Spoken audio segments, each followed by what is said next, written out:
Padre, danos entendimiento, muéstranos tus caminos, Señor, tu voluntad y que podamos aprender sobre ti, Señor.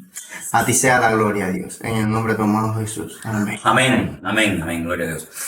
Bueno, ya a estas alturas ya estamos ya familiarizados, ¿no?, con el lenguaje del libro de Apocalipsis, que es un lenguaje extraño, un lenguaje raro, ¿verdad? No aparece en ningún otro libro del Nuevo Testamento, pero ya yo creo que a estas alturas ya el tema de los cuernos, los caballos, los colores, ya no nos suena tan extraño, ¿no?, como el primer día cuando comenzamos las clases, ¿no? Hemos hablado, hemos visto muchísimas cosas, yo creo que todas ellas interesantes. Por supuesto, algunas de ellas, vamos a decir, entre comillas, polémicas, ¿no? Porque sobre todo la gente que nos escribe, algunos de ellos nos dicen que es la primera vez en su vida que escuchan ciertas y determinadas explicaciones. Pero bueno, es bueno también a veces escuchar otras opiniones, otras interpretaciones de algunos textos de la Biblia, que bueno, que no todo el mundo interpreta igual, y creo que es bueno y enriquece mucho nuestras vidas el escuchar opiniones de otras personas, de otros comentaristas, de otros hermanos, porque a lo largo de la historia no todos los cristianos han opinado siempre igual sobre un pasaje, sobre un acontecimiento, y creo que es bueno saber las distintas posturas, ¿no?, distintas opiniones que hay. Tenemos aquí delante de nosotros 3 capítulos, que son el 11, el 12 y el 13 del libro del Apocalipsis. El 12 ya lo vimos en su día, cuando aparecía aquella tremenda señal en el cielo de una mujer vestida del sol, con la luna debajo de sus pies y en su cabeza, una corona de 2 estrellas, una mujer que estaba embarazada, que clamaba en medio de su angustia por aquellos dolores tremendos, el dragón que la quiere matar o la quiere hacer daño al niño. Ya explicamos de quién se trataba, pero este capítulo está en medio de 2 capítulos que a mí esta tarde, de una forma especial, me gustaría tocar. El capítulo 11 y el capítulo 13. Vamos a comenzar en esta tarde leyendo el capítulo 11, que es el capítulo de los famosos 2 testigos. Y me gustaría que yo voy a leer un versículo y cualquiera de ustedes rapidito va a leer el siguiente, ¿de acuerdo? Estamos en Apocalipsis capítulo 11, los 2 testigos. Entonces me fue dada una caña semejante a una vara de medir y se me dijo: levántate y mide el templo de Dios y el altar y a los que adoran en él. Pero el patio que está fuera del templo, déjalo aparte y no lo midas, porque ha sido entregado a los gentiles, y ellos hollarán la ciudad santa 42 meses. Y daré a mis 2 testigos que profeticen por 1260 días, vestidos de silicio. Estos testigos son los 2 olivos y los 2 candelabros que están de pie delante del Dios de la tierra. Si alguno quiere dañarlos, sale fuego de la boca de ellos y devora a sus enemigos. Y si alguno quiere hacerles daño, debe morir él de la misma manera. Estos tienen poder para cerrar el cielo a fin de que no llueva en los días de su profecía, y tienen poder sobre las aguas para convertirlas en sangre y para herir la tierra con toda plaga cuantas veces quieran. Versículo 7 dice: cuando hayan acabado su testimonio, la bestia que sube del abismo hará guerra contra ellos y los vencerá y los matará. Y sus cadáveres estarán en la plaza de la grande ciudad, que en sentido espiritual se llama Sodoma y Egipto, donde también nuestro Señor fue crucificado. Y los de los pueblos, tribus, lenguas y naciones verán sus cadáveres por 3 días y medio, y no permitirán que sean sepultados. Y los moradores de la tierra se regocijarán sobre ellos y se alegrarán, y se enviarán regalos unos a otros, porque estos 2 profetas habían atormentado a los moradores de la tierra. Pero después de 3 días y medio entró en ellos el espíritu de vida enviado por Dios, y se levantaron sobre sus pies y cayó gran temor sobre los que los vieron. Entonces oyeron una gran voz del cielo que les decía: subid acá. Y subieron al cielo en una nube, y los vieron sus enemigos. En aquella misma hora hubo un gran terremoto, y la 10ª parte de la ciudad se derrumbó, y por el terremoto murieron un número de 7,000 hombres, y los demás se aterrorizaron y dieron gloria al Dios del cielo. El segundo ay pasó. He aquí el tercer ay viene pronto. Bueno, en el capítulo 11 de Apocalipsis, donde hemos leído ahora, se nos habla de estos 2 testigos, y nos dice el versículo 4, ¿verdad?, que estos 2 testigos son los 2 olivos, y también son los 2 candeleros que están en pie delante del Dios de la tierra. Y aparece una referencia que es Zacarías capítulo 4, versículo 3. Y vamos a leerlo porque así tenemos toda la información bíblica sobre estos personajes tan interesantes. Repito, Zacarías capítulo 4, versículo 3. La palabra de Dios dice lo siguiente: y junto a él 2 olivos, el uno a la derecha del depósito y el otro a su izquierda. Proseguí y hablé diciendo a aquel ángel que hablaba conmigo: ¿qué es esto, Señor? Señor mío. Y el ángel que hablaba conmigo respondió y me dijo: ¿no sabes qué es esto? Y dije: no, Señor mío.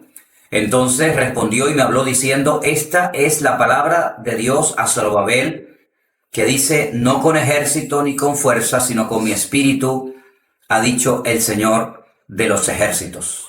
¿Quién eres tú, oh gran monte? Delante de Zorobabel serás reducido a llanura. Él sacará la primera piedra con aclamaciones de gracia, gracia a ella.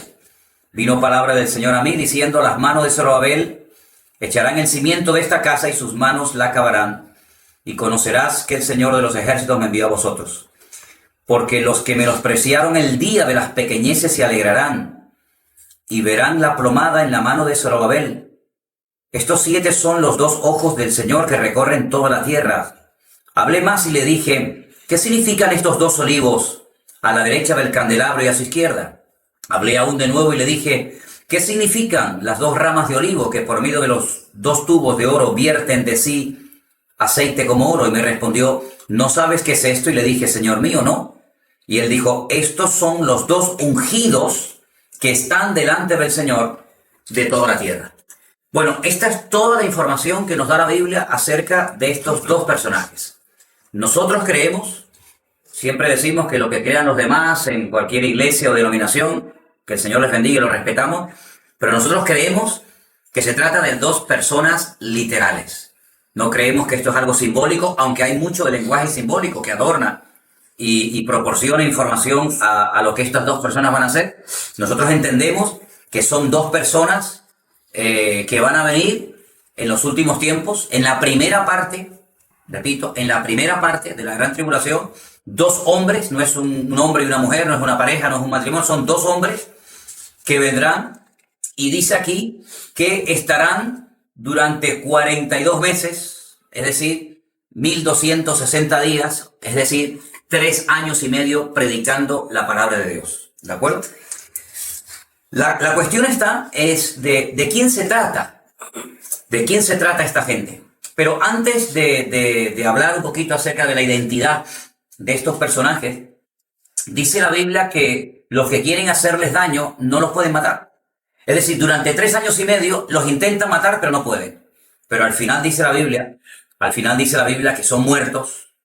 Al final dice la Biblia que son muertos y sus cadáveres estarán en la plaza de la grande ciudad, que en sentido espiritual, fíjense cómo será la condición espiritual de la ciudad de Jerusalén, se parecerá a Sodoma y a Egipto. Y dice: en esta ciudad fue donde nuestro Señor Jesucristo fue crucificado. Entonces todos sabemos que la ciudad donde el Señor Jesucristo fue crucificado fue en la ciudad de Jerusalén. Lo que pasa es que espiritualmente se parecerá a la ciudad de Sodoma, y todos sabemos cómo era la ciudad de Sodoma y Gomorra, y también se parecerá a Egipto.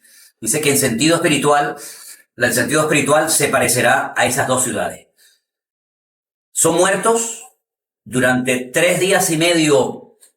No van a permitir que los entierren, que es un agravio y una humillación tremenda en esa cultura donde al momento prácticamente se entierran a las personas que pierden la vida.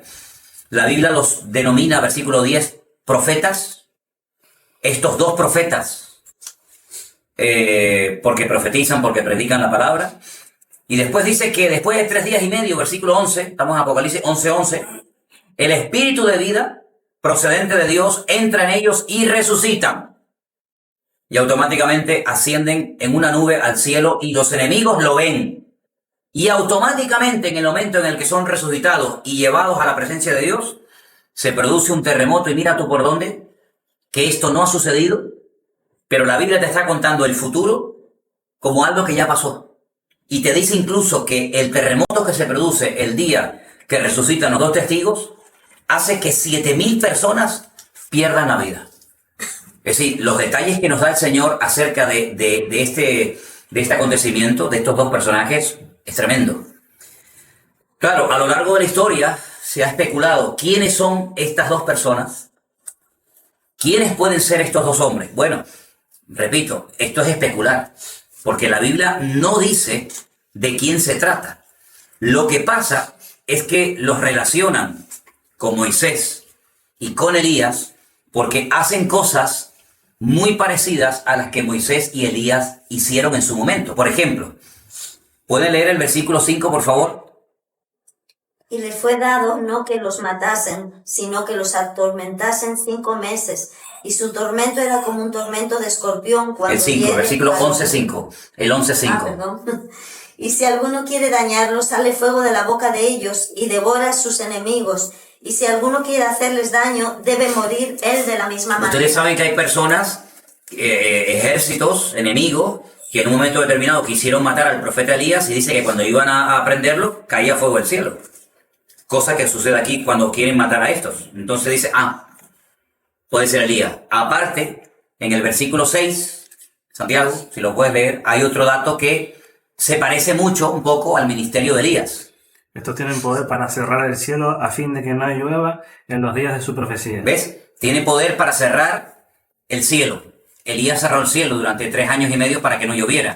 Curioso, ¿no? 3 años y medio, igual que los 3 años y medio que los 2 testigos van a estar predicando en la primera parte de la gran tribulación. Y el versículo 6 termina diciendo...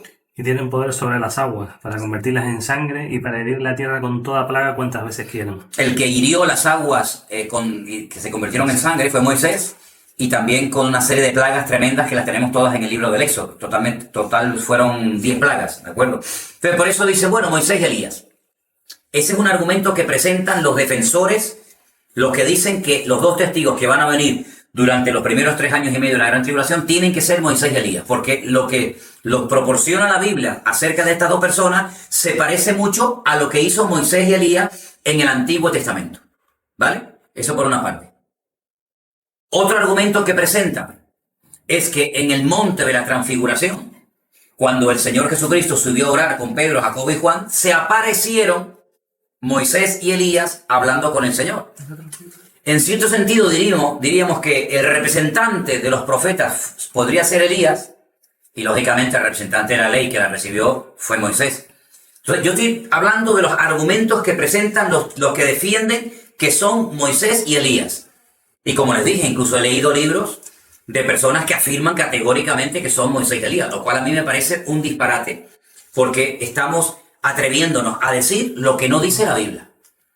Entonces, lo que no dice la Biblia, ¿cómo nos atrevemos nosotros a decirlo asegurando categóricamente que se trata de Moisés y de Elías? Lo cual es una locura. Hay otro argumento, y vamos a leer en el libro de Malaquías, que es el último libro del Antiguo Testamento, capítulo 4, del versículo 5 en adelante. Vamos a leerlo porque ahí se menciona el nombre del profeta Elías. Repito, Malaquías, capítulo 4, versículos del 5 al 6. Último libro del Antiguo Testamento. Rafa, por favor. He aquí yo os envío el profeta Elías, antes que venga el día del Señor, grande y terrible. Él hará volver el corazón de los padres hacia los hijos y el corazón de los hijos hacia los padres. No sea que yo venga y hiera la tierra con maldición. En nuestras Biblias, en la Biblia en español, la última palabra del Antiguo Testamento es maldición. Por eso los judíos no ponen al libro de Malaquías en el último lugar del Antiguo Testamento para que no se termine la lectura del Antiguo Testamento pronunciando la palabra maldición, sino que ponen Segunda de Crónicas en el lugar de Malaquías en el Antiguo Testamento. Un pequeño detalle. Pero aquí dice que el Señor va a mandar al profeta Elías antes de que venga el día del Señor grande y terrible. Entonces, algunos dicen, ¿ves? El Señor dice que va a mandar al profeta Elías antes de que venga el día grande y terrible del Señor. Pero yo quiero recordarles, sobre todo a los que defienden la postura o la opinión de que son Moisés y Elías, de que un día nuestro Señor Jesucristo dijo, el Elías que había de venir ya vino, si queréis recibirlo, él era, o él es. Y estaba haciendo referencia a Juan el Bautista. sobra el decir que los judíos a quien están esperando todavía es al profeta Elías. Porque como ellos no tienen el Nuevo Testamento, ellos creen que tiene que venir el profeta Elías primero antes de que venga el Mesías. Pero en nuestro caso, nosotros no estamos esperando que venga el profeta Elías porque ya vino en la figura de Juan el Bautista. No es que era una reencarnación, quiero dejar bien claro esto, ¿eh? La Biblia está en contra de la reencarnación. Un versículo que tira por tierra el argumento de la reencarnación es Hebreos 9:27, que dice, está establecido por Dios que los hombres mueran una sola vez y después de esto el juicio. Entonces, estamos en contra de la reencarnación, no es bíblica, por supuesto que no. Entonces, cuando dice que vendrá el profeta Elías, no se refiere literalmente al profeta Elías, sino, y de hecho el Señor Jesucristo lo explica claramente, y no vamos a cuestionar las palabras del Señor Jesucristo. Juan el Bautista cumplió un ministerio de preparación previo a la venida del Mesías. Entonces Jesús dijo, si queréis recibirlo, si ustedes quieren aprender la verdad, el Elías que había de venir era este señor, Juan el Bautista. ¿De acuerdo? Entonces no podemos afirmar nosotros, ni lo vamos a hacer nunca, que los dos testigos que vienen a predicar, que son dos predicadores, dos personas que vienen a predicar durante la primera parte de la gran tribulación, se trata sí o sí de Elías y de Moisés. ¿Que se parece lo que hicieron estos dos hombres con lo que van a hacer los dos testigos? Es verdad. Pero yo les recuerdo algo. La Biblia dice que Moisés murió. Elías no. La Biblia dice que el Señor arrebató en un carro de fuegos al profeta Elías, se lo llevó vivo a su presencia, y el que ocupó su lugar fue el profeta Eliseo. ¿Se acuerdan, verdad, hermano? Pero la Biblia dice que Moisés murió. Que nadie sabía dónde murió, porque dice que subió solo al monte y el Señor se encargó, digamos, de sepultarlo, de esconderlo. También es verdad. Pero si la Biblia dice que está establecido por Dios que los hombres mueran una sola vez, quiere decir que Moisés va a venir y va a morir otra vez. Entonces, yo sinceramente estoy totalmente en contra de afirmar categóricamente de que se trata de Moisés y de Elías. Primero, porque la Biblia no lo dice. Y en segundo lugar, porque no hay ningún texto bíblico que avale y apoye nuestra opinión. Y entonces sabemos que nosotros tenemos que creer y afirmar cosas que la Biblia diga. No mi parecer, mi postura doctrinal en cuanto a un tema, sino cosas que se ciñan a la palabra de Dios. Otro argumento, otra persona que dice, bueno, puede ser Enoc. Enoc es un personaje que en el Antiguo Testamento también desapareció, como parecido a lo que le pasó al profeta Elías. Génesis, capítulo 5, verso 24. Santiago, si lo podemos leer, por favor. Génesis 5, versículo 24. Caminó pues Enoc con Dios y desapareció porque lo llevó Dios. Tremendo, ¿no? Caminó Enoc con Dios y Dios se lo llevó a su presencia vivo. La Biblia no dice que Enoc muriera. Entonces hay otras personas que dicen, bueno, como Enoc no murió y como Elías no murió, entonces ya descartamos a la persona, a la figura de Moisés, y los dos testigos son uno Elías y otro Enoc, pues como no murieron, pues tienen que venir a la primera parte de la gran tribulación y los dos morir. Mira, vamos a ver, yo no digo que no puedan ser. Yo no estoy diciendo que no puede ser Elías y que no puede ser Enoc. No estoy diciendo eso. Porque es verdad que, curiosamente, los dos personajes del Antiguo Testamento que no murieron fueron estos dos. Y la Biblia dice que no, lo dice en la carta, esa pequeña cartita que tenemos en el Nuevo Testamento llamada la carta a Judas. La Biblia dice que él profetizó, que él habló acerca de la venida, de la segunda venida del Mesías, de la segunda venida del Mesías, del Señor Jesucristo. Puede ser Enoc, ¿por qué no? Puede ser Elías, pero no podemos afirmarlo con ningún texto de la Biblia. Entonces, ¿qué más da? Yo digo, ¿para qué entrar ahora a especular? ¿Para qué entrar ahora a afirmar cosas que la Biblia no dice? Mira, lo que sí sabemos que son dos hombres, dos personajes de carne y hueso, que estarán predicando en la primera parte de la gran tribulación, que durante 3 años y medio intentan matarlo y no pueden con ellos, que finalmente los matan, que durante 3 días y medio no los dejan enterrar, que finalmente resucitan y que se van a la presencia del Señor. Punto. Eso es lo que nos interesa saber.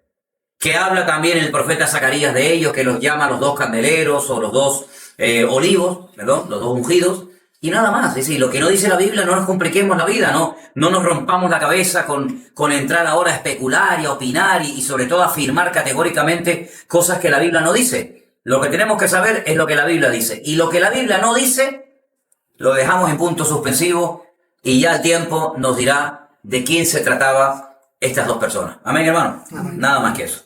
El capítulo 12 lo tratamos en la última clase. Dijimos que la mujer era Israel y que el niño era el Señor Jesucristo. Eso está más claro que el agua.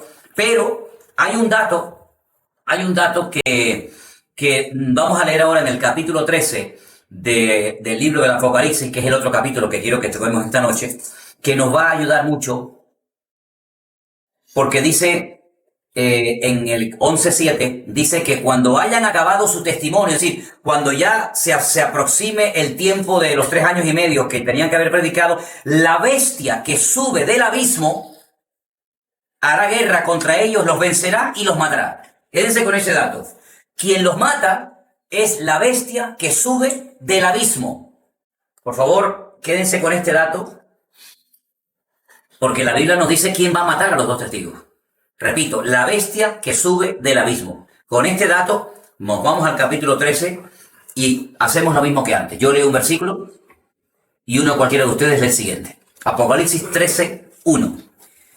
Me paré sobre la arena del mar y vi subir del mar una bestia. Vi subir del mar una bestia que tenía 7 cabezas y 10 cuernos.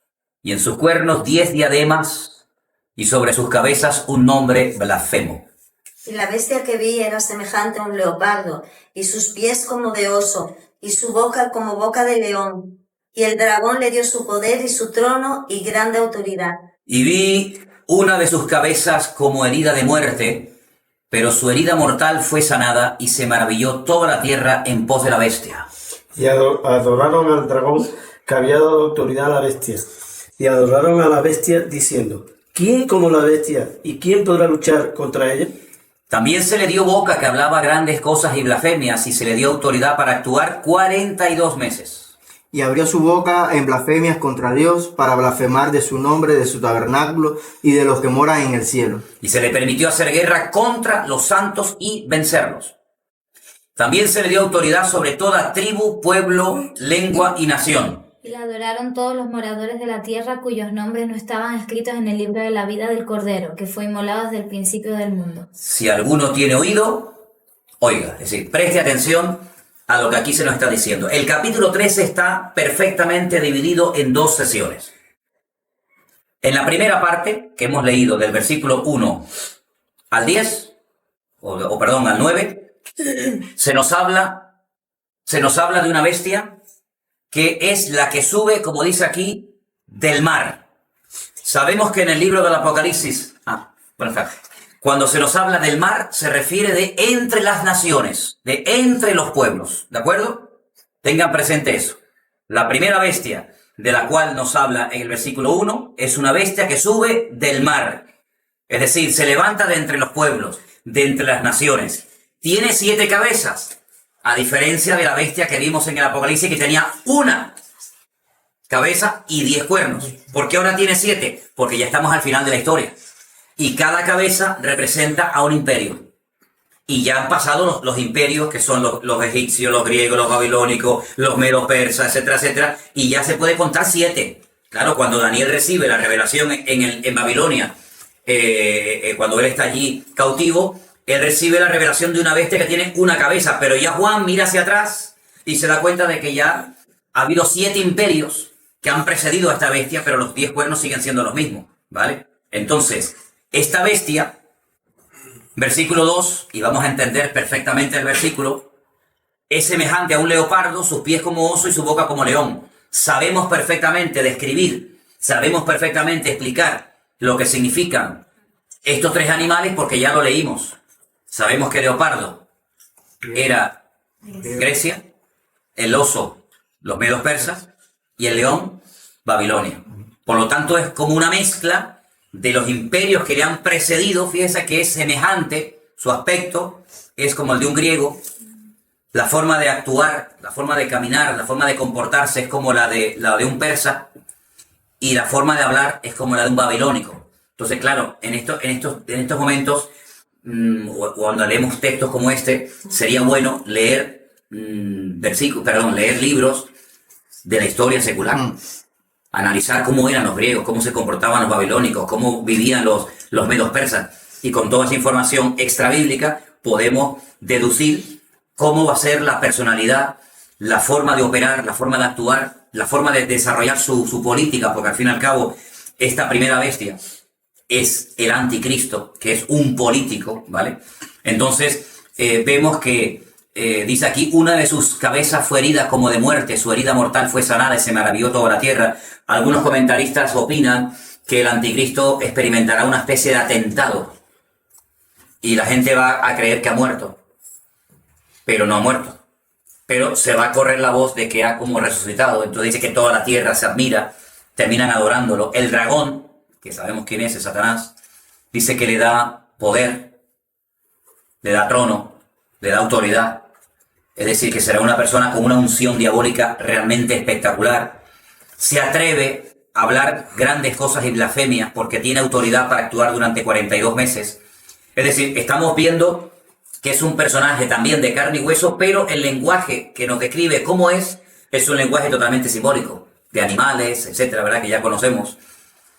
Y también dice que se le permitió hacer guerra contra los santos y vencerlos. Claro, algunos dicen, bueno, ¿estos santos quiénes son? ¿Es Israel? ¿Es la iglesia? Bueno, ya ahí cada uno puede dar su opinión, ¿verdad? Pero lo que dice la Biblia es que se le da poder, se le permite hacer guerra contra los santos y vencerlos. También tiene autoridad no solamente para vencer y atacar a los santos, sino sobre todas las tribus, pueblos, lenguas y naciones. Y al final, como conclusión, todos los moradores de la tierra terminan adorando a este personaje. Como los césares de Roma, ¿no? Que al final terminaban siendo unos ególatras, adorándose a sí mismos y recibiendo adoración de todo el mundo. Pero vuelvo al dato de Apocalipsis capítulo 11. La bestia que mata a los dos testigos no es esta. Porque vuelvo a leer el versículo, dice Apocalipsis 11, 7. Cuando hayan acabado su testimonio, la bestia que sube del abismo hará guerra contra ellos, los vencerá y los matará. Y Apocalipsis 13.1 dice que esta bestia sube del mar. Luego no se trata de esta. Vamos a leer el resto del capítulo 13. Muy interesante. Versículo 10. Si alguno lleva en cautividad, va en cautividad. Si alguno mata espada, espada debe ser muerto. Aquí está la paciencia y la fe de los santos. Versículo 11, por favor. Después vi otra bestia que subía de la tierra y tenía 2 cuernos semejantes a los de un cordero, pero hablaba como dragón. Ok, otras versiones dicen la bestia que subía del mundo subterráneo, la bestia que subía del abismo. Es decir, la procedencia de la primera bestia no es la misma a la procedencia de la segunda bestia, que tiene 2 cuernos semejantes a los de un cordero, un animal prácticamente inofensivo, bonito y tal, pero hablaba como un demonio. Si una cosa es lo que ves y otra cosa es lo que es. Una cosa es la apariencia y otra cosa es como hablaba. Ejerce toda la autoridad de la primera bestia en presencia de ella y hace que la tierra y los moradores de ella adoren a la primera bestia cuya herida mortal fue sanada. Verso 13. También hace grandes señales, de tal manera que incluso hace descender fuego del cielo a la tierra delante de los hombres. Es una imitación, ¿os dais cuenta? Es una imitación diabólica de milagros que han sucedido en el Antiguo Testamento a través de la vida y del ministerio del profeta Elías y también de los 2 testigos. Él dice que también hace descender fuego del cielo, engaña a los moradores de la tierra con las señales que se le ha permitido hacer en presencia de la bestia, mandando a los moradores de la tierra que le hagan imagen a la bestia que tiene la herida de espada y vivió. Y se le permitió infundir aliento a la imagen de la bestia para que la imagen hablase e hiciese matar a todo el que no la adorase. Y hacía que a todos, pequeños, grandes y ricos, pobres, libres y esclavos, se les pusiese una marca en la mano derecha o en la frente. Y que ninguno pudiese comprar ni vender, sino el que tuviese la marca o el nombre de la bestia, o el número de su nombre. Es lo mismo dicho de diferente forma. Dice, aquí hay sabiduría. El que tiene entendimiento, cuente el número de la bestia, pues es número de hombre. Y su número es 666. Ya dijimos el valor numérico, ¿verdad? De las letras. Se puede sacar por el valor numérico el nombre de esta persona. Ahora, el capítulo 13 es muy claro. Nos habla de 2 personajes a los cuales se les dirige o se les habla como la bestia.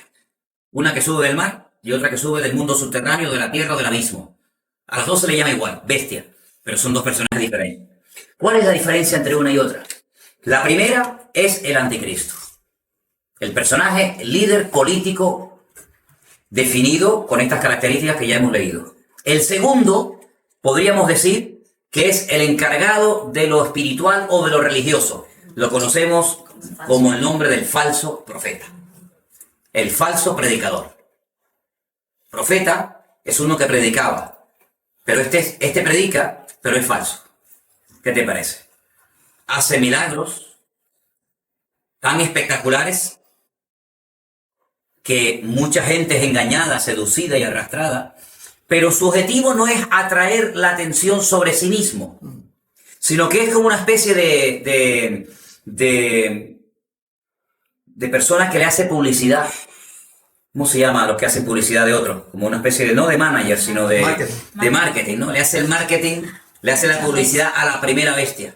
Porque el objetivo de esta persona, de este falso profeta, es que terminen adorando y rindiéndole culto a la primera bestia, que es el anticristo. Pero fíjate qué interesante, que son los moradores de la tierra los que terminan adorando a esta persona y le hacen una imagen a la bestia.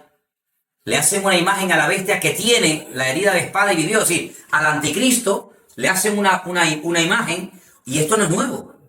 Mire, por ejemplo, ahora mismo en Corea del Norte, todos los días los que viven en esa ciudad tienen que ir y doblarse y casi adorar al abuelo y al padre del actual presidente, que creo que se llama Kim Jong-un, de Corea del Norte.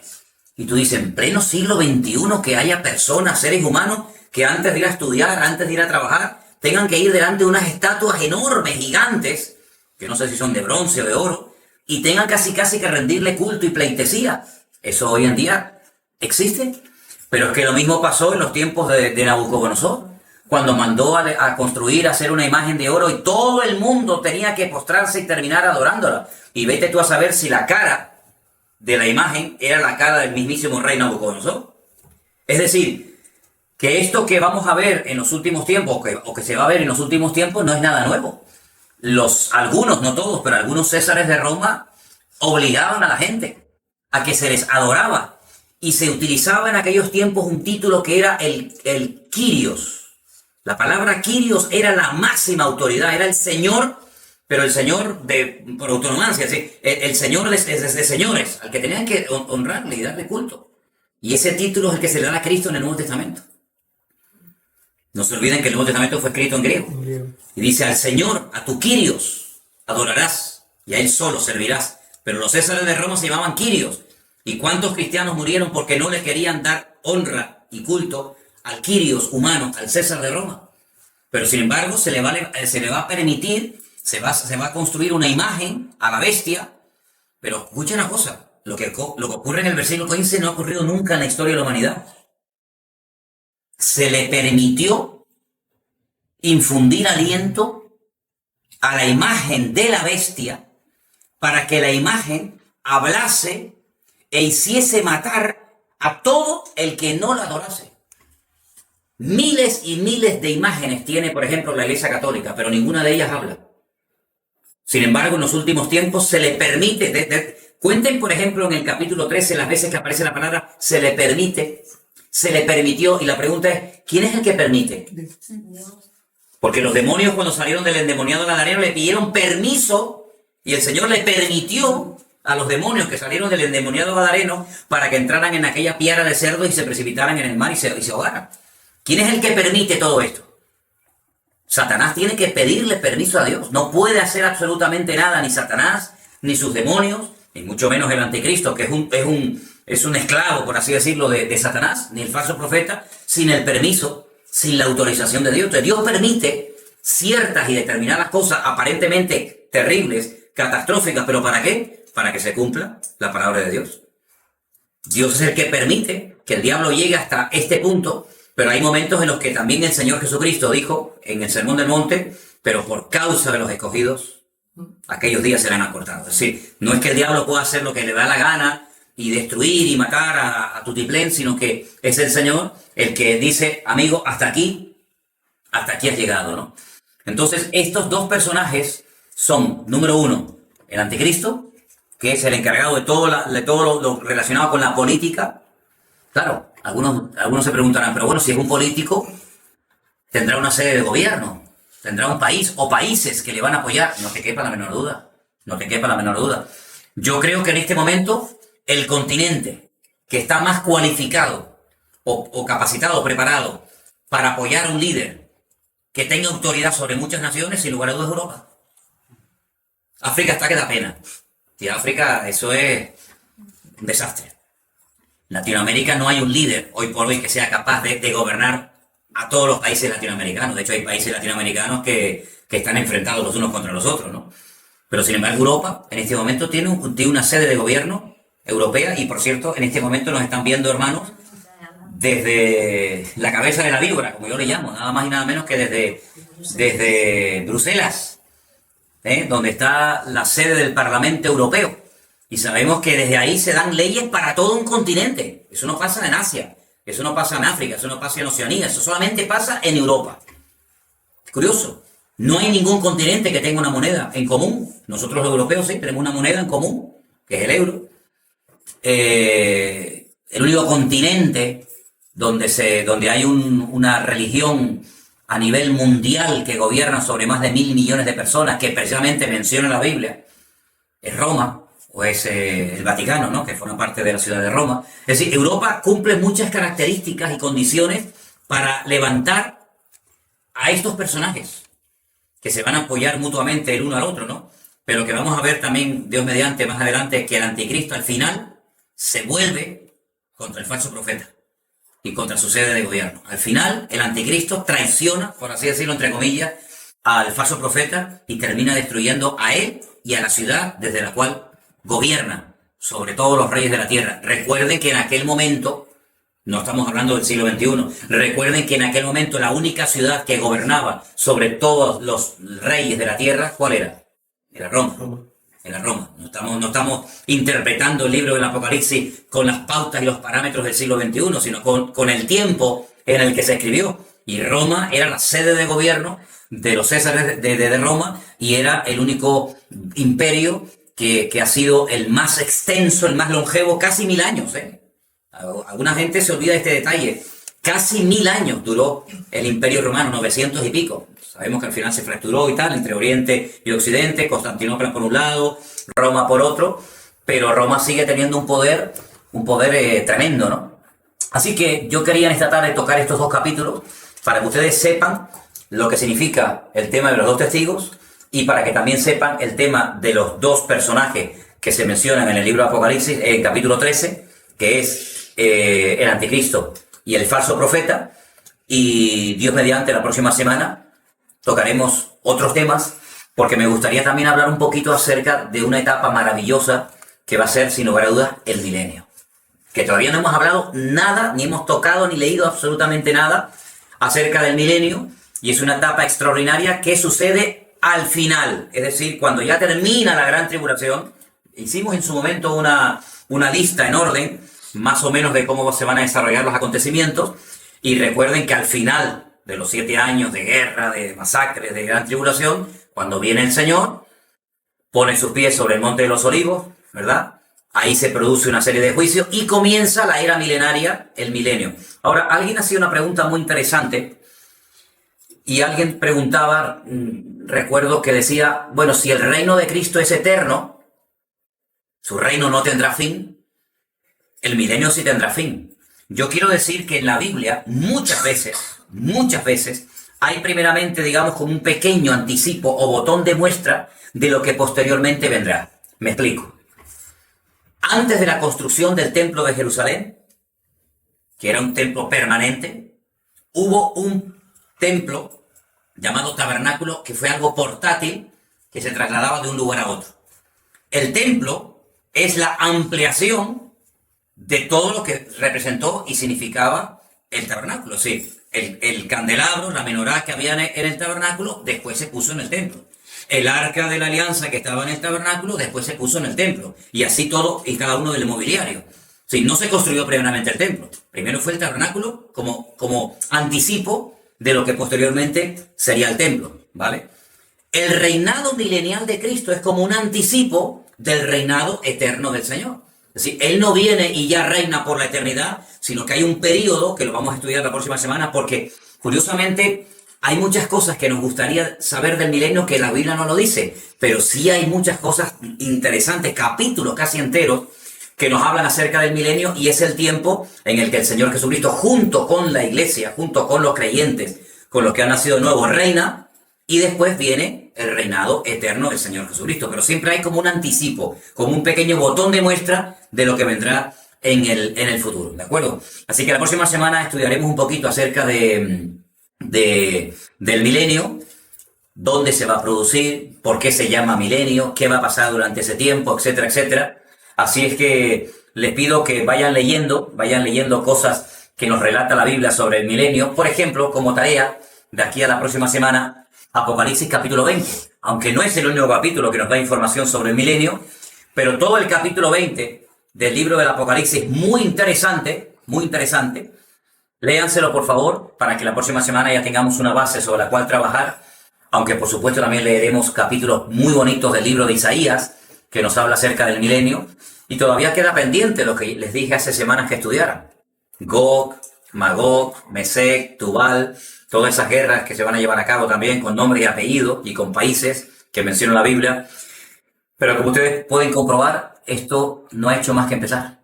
Esto es un estudio constante y permanente de las profecías, de un tema tan apasionante y tan maravilloso como este, que hoy en día tenemos que conocerlo, porque ya estamos acostumbrados a ver terremotos, estamos acostumbrados a ver tsunamis, huracanes, pero lo que no estaba acostumbrado a la tierra era a ver plagas.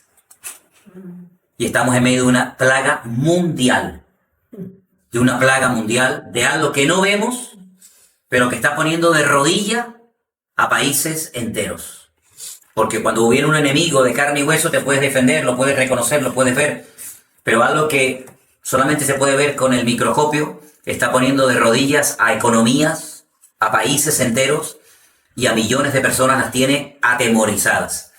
Les anticipo que el jueves, Dios mediante, haremos una conexión en directo con un pastor con el cual he estado hablando hoy de Italia, del norte de Italia, que me ha contado cosas terribles, donde yo estuve hace unos días, justamente en el centro del huracán, y me dijo, hermano, huiste o te fuiste a tiempo, porque a los 2 o 3 días de haberte ido, esto cambió completamente. Vamos a conectar en directo con Milán el día jueves. Vamos a hablar en directo con un pastor y nos va a contar qué está pasando con él, con su familia, con la iglesia, con los hermanos, y nos vamos a quedar con la boca abierta.